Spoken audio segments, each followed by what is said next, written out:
Welcome to The Writer's Dream. This is a show where authors can talk about how they write their books, how they publish their books, and how they market their books. You can find us on YouTube. You just put in my name, Linda Maria Frank. I'm the author of Annie Tillery Mysteries. And click on my picture and then click on videos, and you'll get about 200 different interviews from mostly local writers, people who live on Long Island. We have a lot of talented people here. So if you're a writer, there's a lot of hints, a lot of good talk, good writing talk. And if you're a reader, you may find some very good books. We also have a Facebook page called The Writer's Dream, and you can message me on the Facebook page. We are also found on Cablevision, channel 20, 2:30 on a Thursday afternoon. So without further ado, let me introduce our first guest today, Jason Edwards. He is the award-winning author of the #1 best-selling Chronicles of the Monster Detective Agency. And I have done many book events with Jason, and he is lots of fun. So Jason, tell us about the Monster Detective Agency. All right. Well, first of all, thank you for having me. And unfortunately, I don't know how I could possibly live up to the expectations you've just generated by telling people how much fun I am. But the Monster Detective Agency is a series of books in which middle school geeks learn to track down and conquer monsters that are loose in their town, that are literally manifestations of some of their worst fears come to life.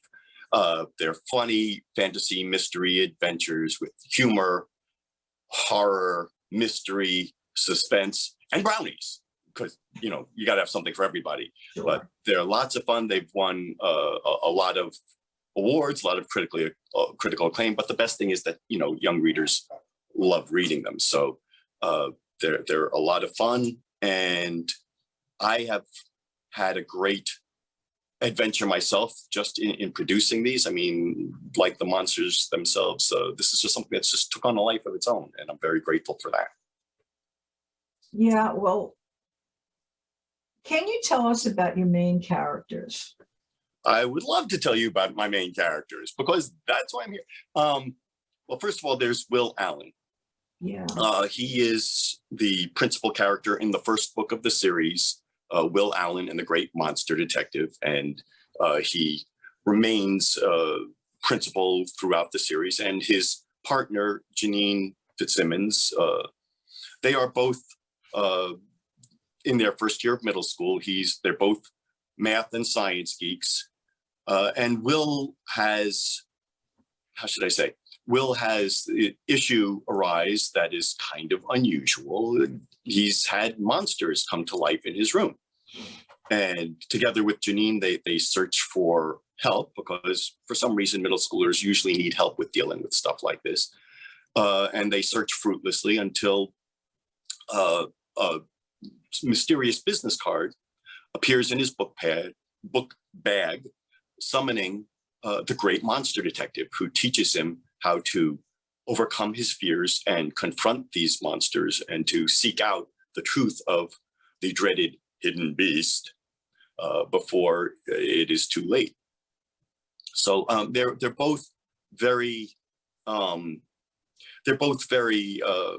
normal, geekish in ways, but they also have their own individual characteristics that make them very unique. And that Will, I kind of patterned in a lot of ways after Calvin from Calvin and Hobbes.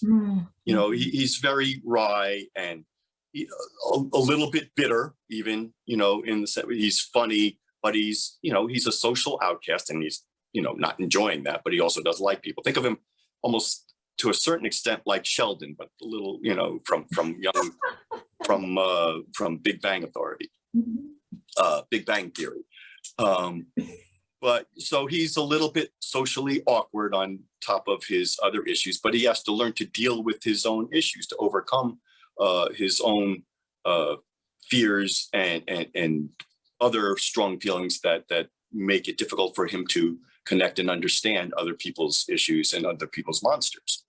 Janine is more of the, how should I say, she's her social awkwardness is expressed in the fact that she is very iconoclastic, very individualistic. She dresses in goth clothes and likes doing outlandish things. So for her, well, when Will has this monster issue, she's like, "Oh, great! This is going to be fun."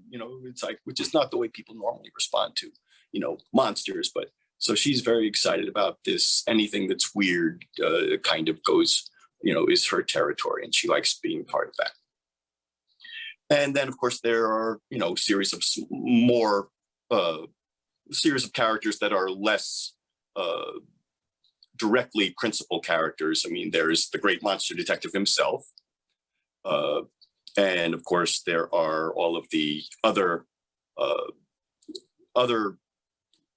peers of Will and Janine who are experiencing these monsters coming to life as well, who then Will and Janine have to go and engage with and connect with and work with in order to help them defeat the onslaught of the monsters. So my feeling is that both of us have experience teaching, and I'd like to take you back into a middle school, okay, and find me a middle school student who's suave, okay, Middle school student who's suave, who's debonair, who's with it and self-confident. Not many of them are. One of those. And they're all trying these different images on themselves to see which fits best. So I think those kinds of characters must be very appealing to your audience. They are, and many of the characters that they experience with in their issues and dealing with middle school in general reflect my experience working in middle school and teaching in middle school. And most of them are they're at that point of life, the formative years in which they're trying to develop a character for themselves. Mm-hmm. And often the characters they try and develop for themselves are based on archetypes and stereotypes that they expect are popular and will receive the acceptance of their peers. And we've seen them all in movies. We've seen all of these different types, the plastic girls and the jock guys and all the different types that generally there's a reason why they're common in these types of films and books, because they represent a type that's a pretty normative experience for children this age. Yeah, and I also think that the weirder the character is, the more they relate to it, because I think they really feel like, oh, look how weird they are. I guess I'm not so weird. Or it's a fun age because it's so fluid, shall we say. But I think those kinds of characters are what makes your book, because your kids are going to fall in love with them. Your readers are. I wanted to ask you if you would like to share what inspired you to write these books. Well, that's always my favorite part, and I know you appreciate that, because my entire writing career in regard to these books was inspired by a toilet. Now, I usually like giving the short version and then people go, "What? Tell us more," because I always like having, inspiring people to get intrigued. But this is my friend. Well, move it in this way. The evil toilet, yes. The toilet monster. Oh. Now, you could tell I like to talk. You can tell I like to tell stories, and I always liked to share stories with people, but I never really planned on being a writer professionally and sharing my work with people. It usually was what I wrote was for my own gratification. Oh, I like that. That's good. But it wasn't until this inspiration came that I said, this is wonderful. This is something I should share with people. This is something I should work at and do all it takes to make it something that I can present to the world. Now, the toilet monster is my inspiration because it actually comes from, and I always tell people when I'm doing writing workshops, the best inspirations come from the things you love. And in this case, it was my daughter. She had a traumatic experience with one of those automatic flushing toilets. I'm sure most anyone is familiar with them. They flush when they feel like flushing. And unfortunately for her, she was on one at a park, and it flushed while she was sitting on it, which really freaked her out. I mean, traumatized her to the point that she never wanted to go back to that park again, which is fine. I mean, we all have our traumas, and one of the ways of dealing with trauma is to avoid those situations. And you can live a perfectly happy life not going to one particular park for the rest of your life. It's not a big deal. But what we discovered about this kind of fear is it takes on a life of its own, and it grows. Pretty soon she didn't want to go to any park. Then she didn't want to go any place that had automatic toilets. Then she didn't want to go any place that might have automatic toilets. So she went from being a girl who loved to go and play soccer and go to movies and go shopping with her mom to someone who wanted to stay in her room. And, and we realized, because this is not something that's uncommon, that the entire richness of her life could be stolen from her by this. So my wife and I, being the good parents that we are, we sent her to a shrink. We sent her psychologists and counselors and psychiatrists and therapists. And after 2 or 3 years in the magic land of therapy, I mean, she was only 5 years old at the time, she wasn't getting any better, because the bottom line is that she couldn't get anyone who could buy into her way of seeing this. And those people who were trying to get her to go along with their way of seeing it just weren't able to get her to buy in. But at the same time, I would see her going and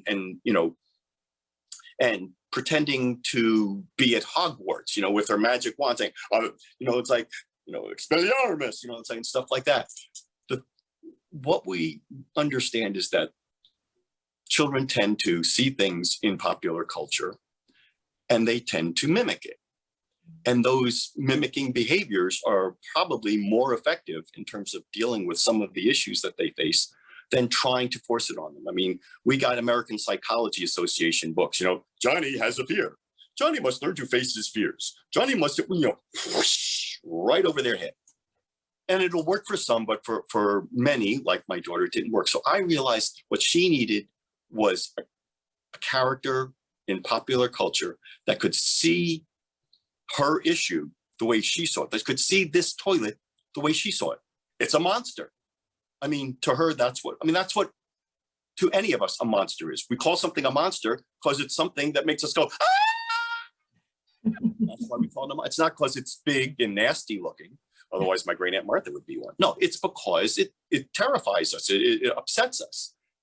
So she needed someone who could see this as a monster and help her learn and model steps for how she could confront it. So I couldn't find someone like that. So I invented someone. That was the great monster detective. That's how it all got started. Mm-hmm. Will Allen was a representation for my daughter. And again, the steps that the great monster detective presents to Will Allen and subsequent, episodes to all of those that Will Allen works with to try and conquer the monsters are actually symbolic representations of cognitive behavioral therapy, the kind of ways of helping kids overcome their fear. Because if you can, all the things that are abstract to us are literal in the book. Like you literally, in abstractly we say, well, you must face your fears. Well, literally, that's what they have to do. They have to turn and they have to confront their anxiety. First, they have to reveal the truth about their anxiety, the truth about their fears. They have to find out the truth about their monster. What is the true form of the monster? What is that we're really afraid of? Because usually it manifests itself in some other way. Mm-hmm. And then be able to confront that. Because when we see the things that scare us for what they really are, they become smaller and more manageable. And that, again, that's what happens literally in the stories. The monsters, when they are confronted and understood, shrink to a size where they can be managed and controlled. Yeah, that was the inspiration. That's the short version, believe it or not. No, I understand. What's the best? No, I don't believe that was short. No, sorry. Yeah. What's the best part of writing for you? Well, the best part, honestly, is when I can look at something I've written, I'm like, I look at it, and I can say, and read it myself and say, wow. And I literally feel the emotions I was hoping, that a reader would feel, that I'm experiencing it myself, that's my sense of success, to have reached a reader, even if it's me personally, but for any of the other readers who have written and said, yeah, I got that, that made me feel better, or so I think that's really the best thing, because my background is as a teacher. And the reason, again, I did this was to be able to reach out to people and help my daughter and other children like my daughter to cope with so many issues. And, it can start with something as simple as a toilet, but they grow more complex as children get older. And if we don't learn the steps for confronting and coping with them at an early age, as I said, they can steal your life. That's right. That's exactly right. And so I think that your books not only are entertaining, and I love the illustrations, but that they do this beautiful service. What's the worst part of writing? Well, it's a tie between so many things, but writer's block is one of the worst part. It's like, and most of the worst parts are things that I do to myself. It's like writing the same sentence 37 times in the course of 2 minutes. It's like dealing with my own issues. But I think obviously the toughest part most painful part is trying to get it out there. And the frustrations that are often associated with trying to get the interest of any type of marketing venues. It's like bookstores and not to mention publishers, of course, newspapers or book fairs, or any of the places where you want to be able to go out and engage with the readers, being able to make those kinds of connections and maintain those kind of connections. Libraries and schools. I love going to libraries and schools. I have a wonderful time. That's one of the best parts, but trying to make those connections, the networking and marketing and such to try and make those things happen is painful. Yeah, it's challenging, and it's a great deal of work, and sometimes very frustrating. And you have your own publishing company. You are not traditionally published like me. I'm self-published, but you have your own publishing company. So I think that makes it even more of a challenge. Absolutely. But the bottom line is that you do get into libraries and bookstores, and we do these wonderful events with Long Island children's writers and illustrators, and get to talk to the kids. And the kids are always fascinated by your books. I wonder, I see your computer behind you with an illustration on it. Can you show us some of them? What would you like to see? Whatever you want to tell us. This is one of the illustrations. This is the cover. I could bring this over. Okay, here we go. Great tab. There we go. Oh, one more thing. All right, there we go. That is an illustration from the fourth book in the series, Will Allen and the Terrible Truth. It's Will Allen is at this point has overcome bullies, defeated monsters, but now he has to deal with an even worse terror, dealing with girls, which is for him the ultimate horror. But again, it's loads of fun. And the thing of it is, as we progress through the series, each of the books are getting older. It's, they get progressively more challenging, and the monsters are growing more complex and harder to understand because the issues that kids face as they get older grow more complex. So, all of this corresponds to that. Now, the other illustration I'd be very happy to show you would be this one. Is actually working on my very first picture book, which is very similar in theme. The idea being that and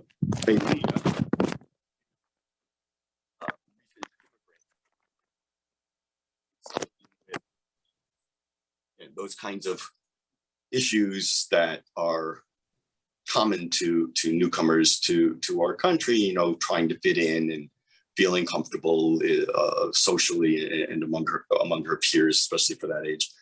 And so this book, again, those fears and issues represent themselves, manifest themselves literally.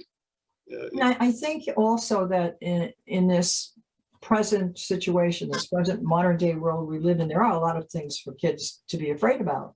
One of them is COVID. These kids have lived through this pandemic, and the pandemic has been very frightening for the kids, as well as the worst thing when you have a fear is to be isolated. Yes. And this has been a time of isolation and a time of fear. So I think, I think any one of your books can help kids deal with their fears. And I certainly remember back when I was a kid and I was afraid of a lot of things. I think that's true. I think everybody has fear. Even the people say, I'm not scared of nothing. Well, often that it's true that they're not scared of a lot of things that other people are commonly scared of, but we all have it, to different degrees and regarding different things, and learning how to cope with those things. And number one, as you were saying, feeling like you're not alone in dealing with those things is so important for children, and being able to create a situation. As I said, those American Psychology Association books are wonderful, but things that are clinical are often a little too, beat them over the head with it kind of thing, are often too direct. These kinds of ways of dealing with these issues in a non-threatening way, is often a lot easier for children to cope with it when they're dealing with it abstractly as possible. Yeah, and I also think that kids of that age have a tendency to create their own little worlds. And this is a way of kind of tapping into their creating their own little world. You're creating a world for them that's so different from anything their parents are going to say to them, or a psychologist or a teacher. Don't be silly. Don't be afraid of that. I mean, that was the psychology of my day. Yeah, rub some dirt on it. Don't be silly. Yeah. Don't be silly. Like I said, rub some dirt on it. That's what we were taught, and it's not in and of itself, it's not a bad thing. We were taught, rub some dirt on it. We taught, be tough, don't give in, it's not that the lesson itself is bad, but that works for some people and not for others. I'm not saying that, it's like the same thing, what they used to say about don't teach someone to swim by just throwing them in the deep end. Well, for some people, actually, that is how we learned how to swim, and it worked. But it doesn't work for others. And rather than have those children drown, it's good to have another method that's more reflective of their needs. Again, there's no one size fits all when it comes to dealing with these things. And I think that we get into trouble whenever anyone says, well, my way of doing it, this is the right way to do it. Anybody who has that attitude is going to, by necessity, be shortchanging a lot of people. Yeah, it's true. But I wish you luck with your new book.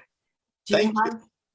We have a couple. We have it out, except it takes me an hour to draw a circle. So obviously, doing illustrations takes me a long time. Slows me down. You're doing your own illustrations? Yes, you can actually, again, I take the thing out and turn around, but you could see some of the ones I'm working on. I have tons of them that I've been, that are various stages of completion. It's like I do the illustrations and then scan them and then print them and then redraw them, and constantly. It's kind of like the way I write, except, it's a lot easier to edit words on a word processor than to edit illustrations. So, oh, yeah. And then composite them. You can actually see here, if I go back over here, you can see this is this is the figure of Elia that I composed. And this obviously in and of itself is several layers, which then becomes part of a composite with her and the room and the monster that's frightening her and the background and of course the graphics and stuff. So everything is done in pieces and assembled together, which is one thing thankfully I could not do obviously without computer illustration programs. Right. So which do you like better, doing the illustrations or writing the story? Or is that a fair question? It's a fair question, and I would say I like the writing the story better than doing the illustrations, but both of them are very gratifying. Like when I finish and I say, "Oh man, this is great! I can't believe I did this. This was me. I can't believe it." And I was like, "Oh, Okay. look at that. That's so cool." It is like, cool. Now, so in both cases, it's very gratifying in either case. The issue for me, of course, is always like after I've done the book, I say, "Oh wait, I should have done this differently. I want to go back and edit it some more. I look at the illustrations. I should have fixed that. And I want to go back and fix that some more." Jason, we just have like 6 seconds left. Oh, well, we went through everything pretty fast. Thank you so much. This was really fun and very insightful. It's a pleasure. Thank you for giving me the opportunity to talk with your audience. Okay. Feel better.